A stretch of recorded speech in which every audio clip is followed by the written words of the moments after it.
Good afternoon, everybody. My name is Inga Cotton. I'm the founder and executive director of San Antonio Charter Moms. And these are Charter Moms chats where we're doing live videos to help families learn what they need to know to get their kids a great education in spite of the pandemic. And, we can't have events like we used to, but we can still go online and share great information and have amazing guests. And I'm really excited. Today we have Principal Daly, who from St. Mary Magdalen School, and it's a Catholic school that offers dual language education, and it's just northwest of downtown San Antonio. And the blog post that we're featuring today is a guide to Catholic schools in San Antonio. So the schools in the Archdiocese of San Antonio, but in particular, we wanted to focus in on one school that I've really admired for a long time, and I know that Bill is a champion of school choice and helping parents understand what choices they can make. So, so I'm going to embarrass him a little bit by introducing him. So just before we went on air, we were talking about how we are both lawyers who don't practice law. We're lawyers who are passionate about education. And Bill has a background. So he went to law school in Wisconsin. I went to law school at UT.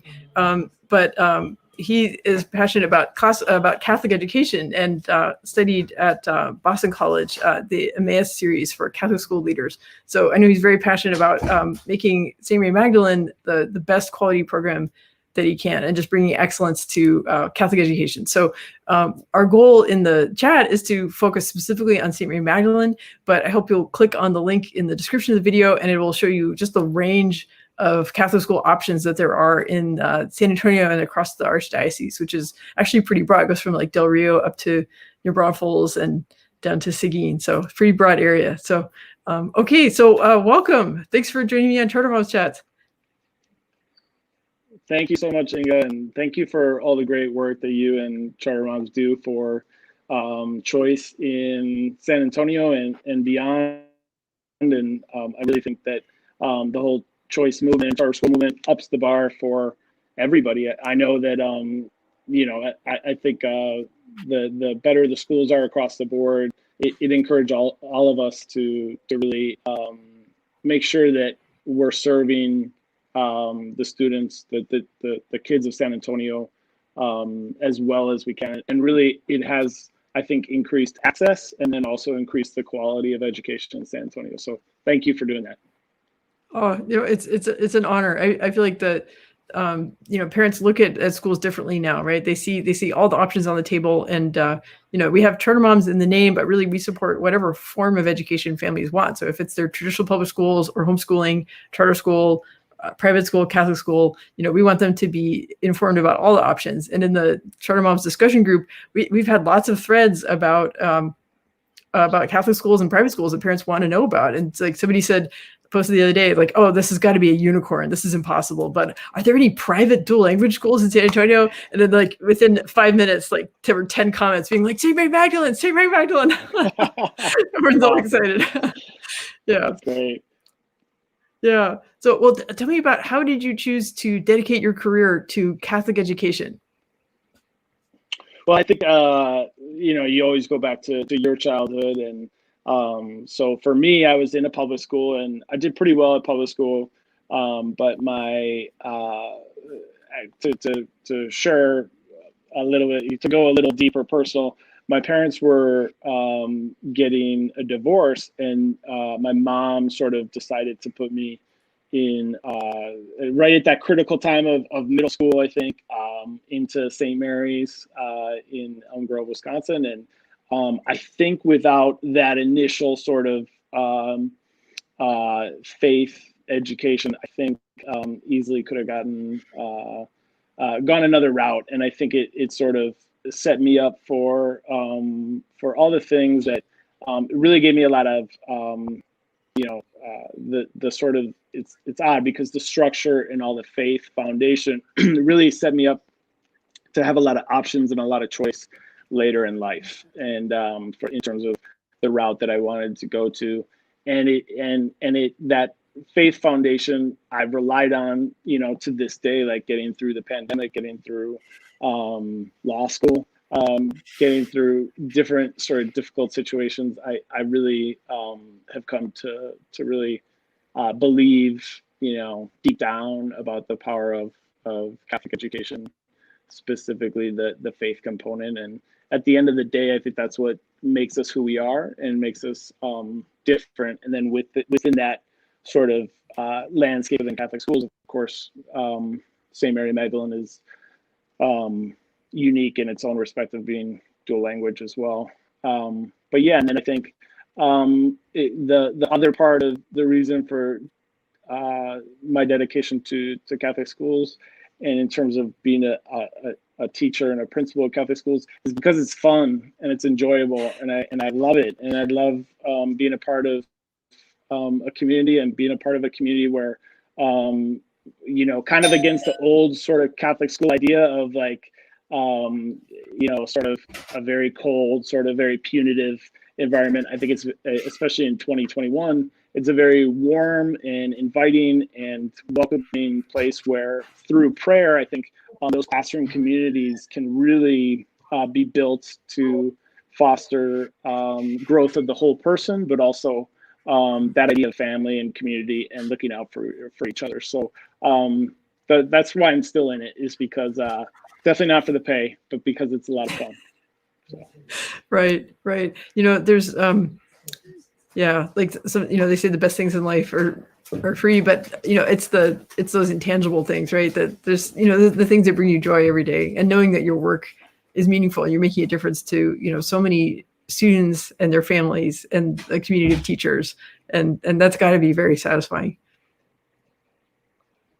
Yeah, and I think it's not being in an environment where it's joyful does not mean that it's stress-free or that it's not challenging. In fact, quite the opposite. It's that sort of the grunt work that makes it really satisfying at the end of the day, and having difficult meetings with faculty, parents, getting through difficult times like what we're going through now, that really builds that sense of joy, I think, in what you're doing. And like you mentioned too, is like making a difference and seeing sort of the growth of the students here, not just test score wise. Academics is important, but just getting to see them sort of grow, going back to like the whole child idea, getting to see them sort of open up and blossom as they come through the doors here is really incredibly gratifying. Yeah. Well, I wondered if you could talk in more detail about, like at St. Mary Magdalen, how you're preparing students for the challenges that they're going to face ahead. And, especially, I mean, the 2020-2021 school year is especially hard because, there's so much uncertainty. Like, you want to keep students safe. You want to keep them connected. But we talked in the past about sort of the unique aspects of St. Mary Magdalen, right? Like that it is a faith community, and that it's a dual language school, and that how diverse the group of students are that go there. So you could talk in more detail about those aspects. Yeah, I think in terms of our school specifically. I always think, I have two kids here, one a kindergartner, one a second grader. And I think part of it is like, you want them immediately to be safe, so I think we do those things every year. And then especially this year to keep our kids safe in the time of COVID. And then to go on from there, beyond that, you really, I think you invest in education and you spend the time as a parent for the future payoff, right? And for your kids, kind of like my mom did, sacrificing putting me in a Catholic school. I think she saw that it would provide a gateway for giving me a lot of options for later in life and being able to do what I wanted to do. And I think there's three parts here that are really important for us. One is the faith aspect. So I think again, going back to like just the enormity of the pandemic and just trying to process it all, especially as a kid. I think us adults have a hard enough time just grappling with the enormity of it, that the faith aspect helps you make sense of those just crazy, moments in world history and like your personal history. And then whatever you're going through, faith sort of provides that ability to maneuver through those hard times. And I think it's like a muscle too, where if you use it a lot, you'll be able to sort of rely on it in the future as well. So I think this might be the last pandemic, but there's certainly going to be other crises that our kids face, and I think that faith component will be huge. The second one is dual language. So I think you know, at the end of the day, the world is getting closer through technology, through trade, and through across the board. Especially, it's almost like the pandemic has had sort of a result where I'm hearing kids that are in Mexico, participating in distance learning classes. I just had a conversation today about that kids in Mexico are enrolling in schools here in the United States because of the ability now to do that through distance learning and whatnot. So the world, I think, is getting smaller in that regard. And I think being able to be bilingual and academically proficient in Spanish and English is really beneficial for our students, and will set them up for success later on. And learning two languages kind of enables you to learning the third and the fourth. It kind of helps with learning those multiple languages afterwards.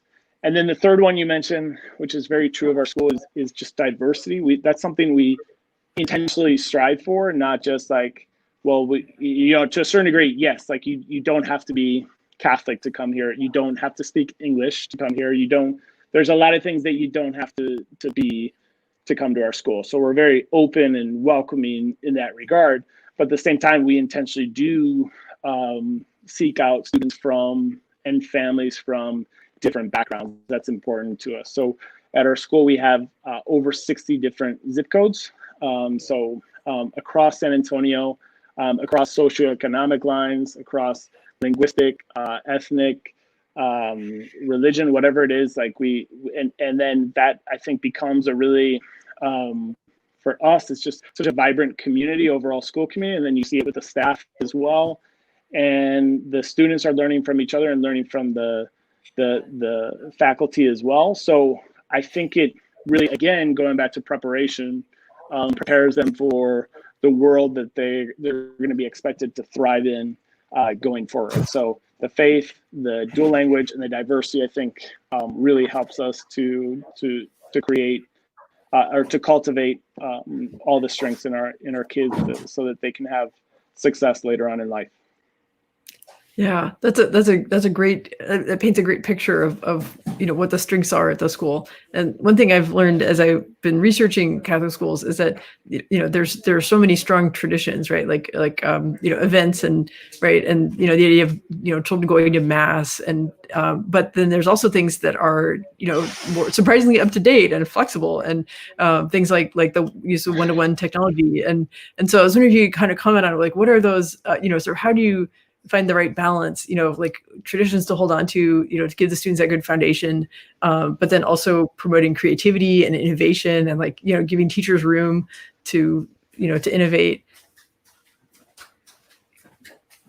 Yeah, that's a great question, and something that we are always grappling with, because I think tradition and innovation go hand in hand. But I think if you know your roots and you know your virtues and your core values and what you're all about, it allows you to really channel correctly, not waste time on some sort of pet project, or let's try this because it's different, but something that is channeled and really streamlined so that it's probably going to be more efficient and more effective in the long term. And for us, I'm talking all about diversity, but what we also talk about is what kind of undergirds everything for us is our mission. So our mission is to empower students in our grow in excellence through faith, academics, and service. So for us, it's important to say that every day, to live that out, and to really that our families helped write it, our staff helped.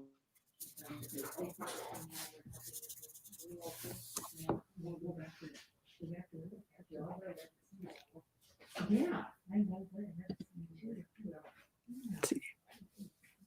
Oh, Bill, could you, I think you accidentally muted yourself when the, like your picture dropped out Sorry for a about second. that. Okay. No, that's okay. You were talking about Sorry. faith, academics, and service.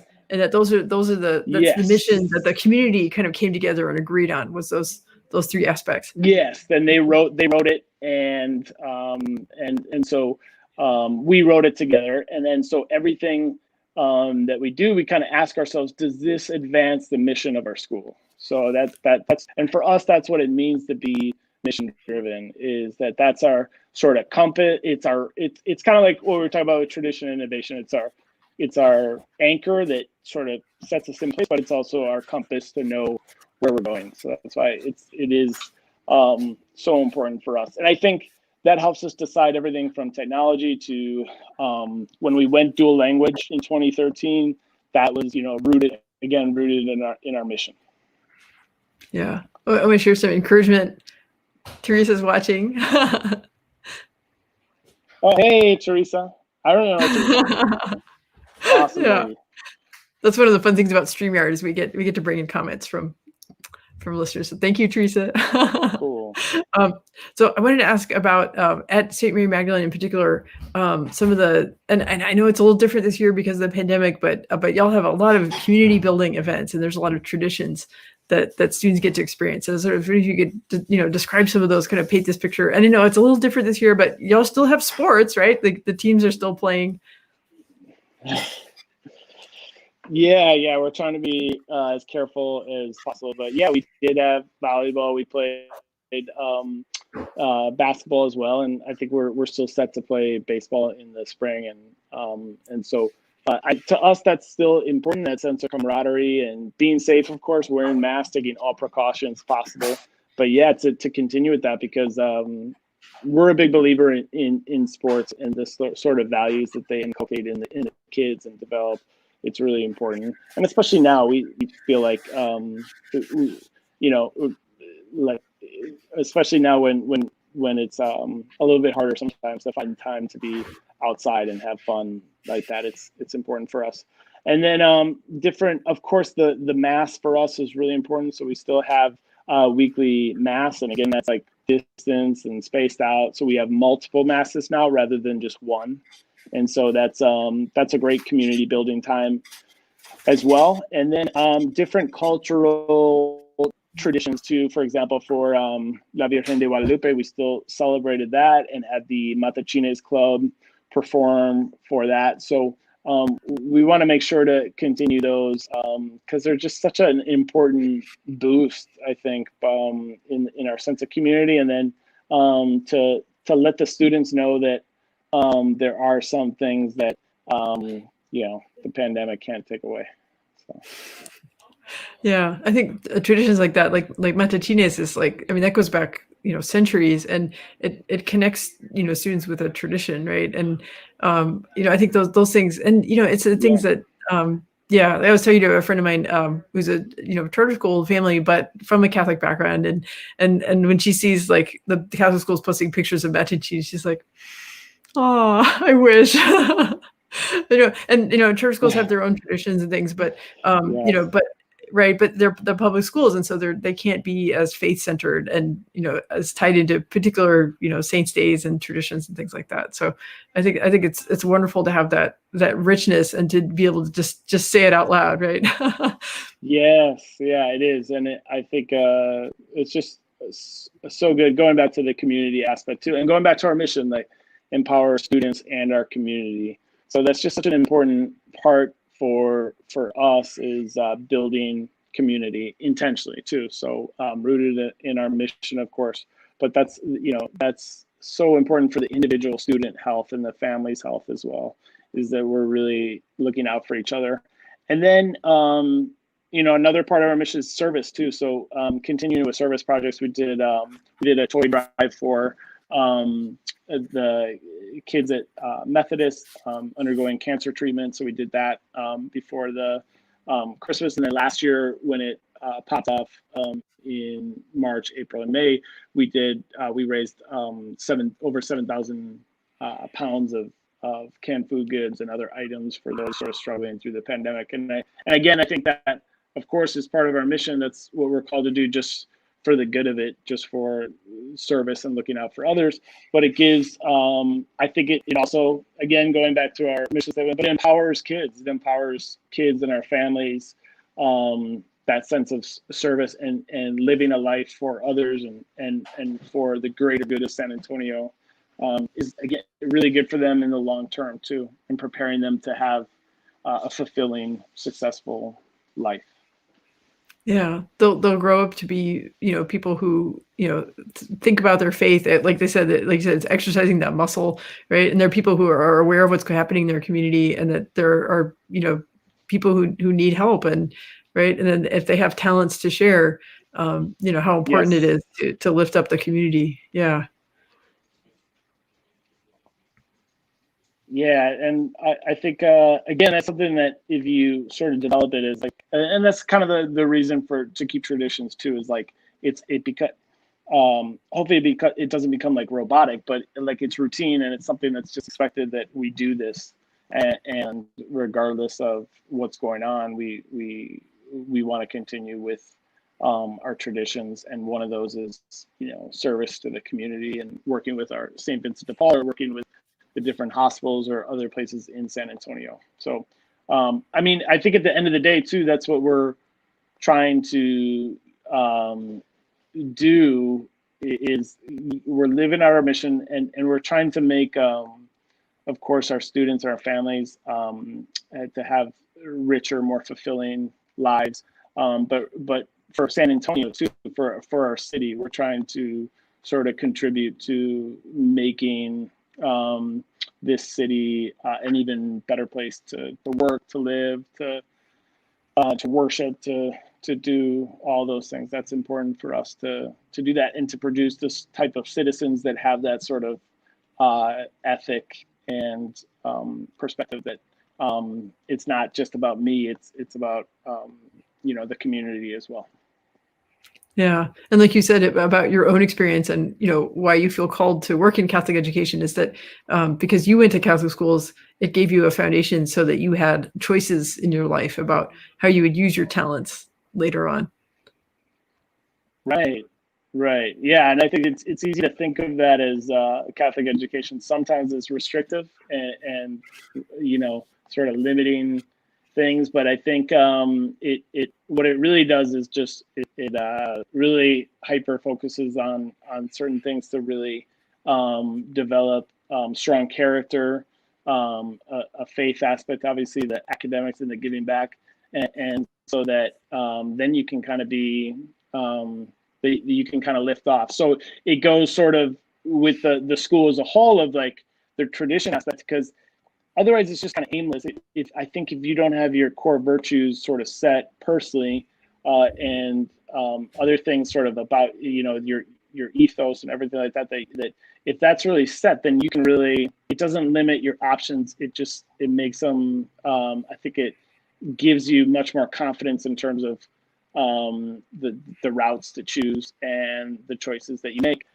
Same with the school, like we were talking about with tradition and innovation. If you sort of know what your mission is, what your tradition is, where your core values are, then it helps you to sort of do even more things, just in a better, more efficient, effective way, I think. Right. You can innovate in ways where it's not random. It's ways that further the mission, but in ways that are creative and more effective. Yeah. Exactly. Yeah. Yeah. Yeah. Well, good. Okay. Well, I always like to close out with, giving people the details on, like, as they've learned more about St. Mary Magdalene, how they can learn more. But before we get into those details, are there any sort of other things you want to share about St. Mary Magdalene, about the academics, or, how you're handling the pandemic, or, events that you have coming up soon? Yeah, so we have Catholic Schools Week coming up, and we have a kickoff mass on Sunday, January 31st at 1 p.m. So obviously that's something to check out on the Facebook page for those that are, there's a live mass for that.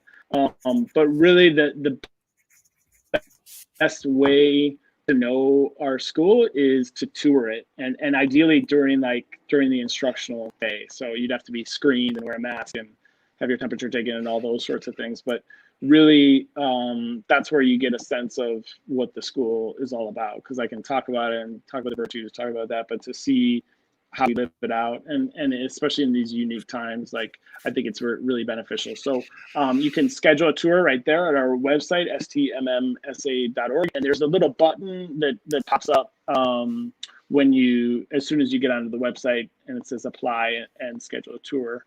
And that's just that's a great way to figure out if our school is the right fit for you, for your family. And that's, I think you'll find that it's extremely welcoming, and it's a place where we really try to nurture the whole child, cultivate the whole child, but we're also not afraid to, really we have high expectations of our kids. And so, and with ourselves and with our teachers, and we really expect to always be trying to get better, regardless of what we do. So one of the really cool things that happened recently is that we were named to the National Catholic Education Honor Roll. So that's through the Newman Society. So we were one of 12 schools chosen throughout the country for that. And that's for excellence in faith, academics, and service. So that was exciting for us, and it was great to have that recognition. And again, I think that's the best way to get to know the school, is to kind of see it within these walls here, and see the stuff happening, and see the kids, and see the teachers, and see what's going on in the classroom. We welcome those sorts of tours to see it. And we do, like I said, we keep it extremely safe and reasonable, but we're very open and transparent at the same time.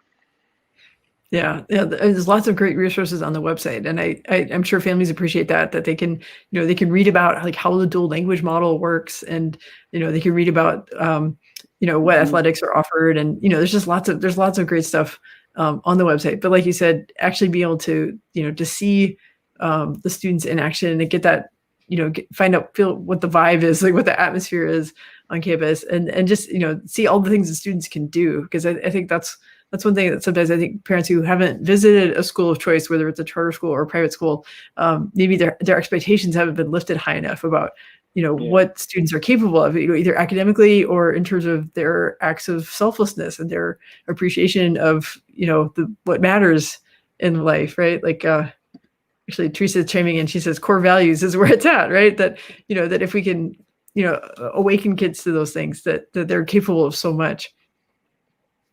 Yeah, and I think with our kids and with our virtues and core values and that sort of thing, I think it is, it really does matter how you live it out, and you can sort of talk about it, and it can be written in the handbook and that sort of thing, but you kind of want to get a sense of how does the school live that out, how does it put it into practice. And I think that a tour is a great way to do that. And I want to be clear too, the tour is not just like some tour guide walking by with a script and taking you, and like you have to come this every time. It's much more of a conversation, and like a sort of conversation with each family and the parents, and what they're looking for in the school, and being able to like ask any questions that they can think of about the dual language program, about, well, we're not Catholic, but we're thinking about the Catholic school. What does that mean for us? And other things that that families, all those sorts of questions that families have. So this is like my 9th year as principal, so I've heard pretty much every question, I think. But challenge me. Try to think of something if you want to take a tour. That's an out there question. We'll see what the charter moms can come up with, right? Oh, and we have a St. Mary Magdalen family saying "Go Mavs." Yes, yeah, that's Claudia. So she gives great. She's like an honorary mentor and guide for our school. So she has really good ideas and advice. So she can tell you. She asks questions in Carline, and that's okay. But that's another good time. That's another, like, Carline is. That's we were just talking about some of the blessings with the pandemic, and it's been really nice to, like, that's one of the things that I do and the staff does too, is like we're out there and like the parents are out there, again, totally distanced, but that's just a great time to, like, for a quick check-in and see how people are doing, and if they have any advice for how we can do better, we're open to that too. So that's a great time to offer that sort of advice too. So, but we try to always be accessible in that regard, and open, and it can be, it's limited in some ways, the pandemic, because parents can't come in, but I think the teachers have gotten really great. The staff has done really great of not letting those be just like, okay, well, that's it. I can't meet you in person, so sorry. But no, like, I think that it would be easy to have that excuse, but I think our teachers have really gone the extra mile in terms of really intentionally making sure that those connections with the parents are even stronger, because really they have to be, because you just don't have the typical amount of check-ins with the families and with the students, because I think it's important to say too on this too, that we have every option available in terms of hybrid, fully distance, or fully in person too. So that's something that we put to the parent to sort of, we empower the parent to sort of choose what works best for them. And so that, I think that's been really positive too. I think we really try to be flexible and recognize there's so many working parents right now, and that is so important for them. So you tell us, we need a little bit of heads up, like a week or two, but you tell us, we're going to do online for, Tuesday, Thursday next week, or whatever it might be, or we're going to switch to in person. And I think that level of flexibility is really required during the pandemic. And then I think our whole sort of, again, our MO of being willing to pivot and innovate is really, it has served us well in this crazy year. And we expect our teachers to meet parents where they're at, and meet the kids where they're at, if that's at home, whatever it might be, to be able to serve the kids and live out our mission in that way. Yeah. Like you said, it's like having a clear idea of the virtues and what the mission that you're trying to serve, that, and holding on to traditions and, things that bring the community together, but also offering the people flexibility they need, so if the kids do need to learn from home, they can do that. If they want to be on campus, they can do that. Keeping everyone safe, and, trying to keep our morale up as best we can under challenging conditions, but like having those constants, those things to hold on to. Yeah, definitely. And again, going back to the sort of the paradox part of it, I mean, I think when you truly live out your mission, and you have an idea of what that's about and what you're about to, you're able to, like, get rid of a lot of stuff, like, why are we doing that? Why are we putting that restriction on this? Or why are we not offering this? Or why are we putting our foot down? Does this have anything to do with our mission to say that the parent must do X, Y, Z, or is it just something that we're doing it either for convenience, or just because it's, we haven't really examined it? So I think that's another benefit. It takes away sometimes the silly stuff that can really, that doesn't need to be there, in terms of barriers to access, from parental access and then student access to education too.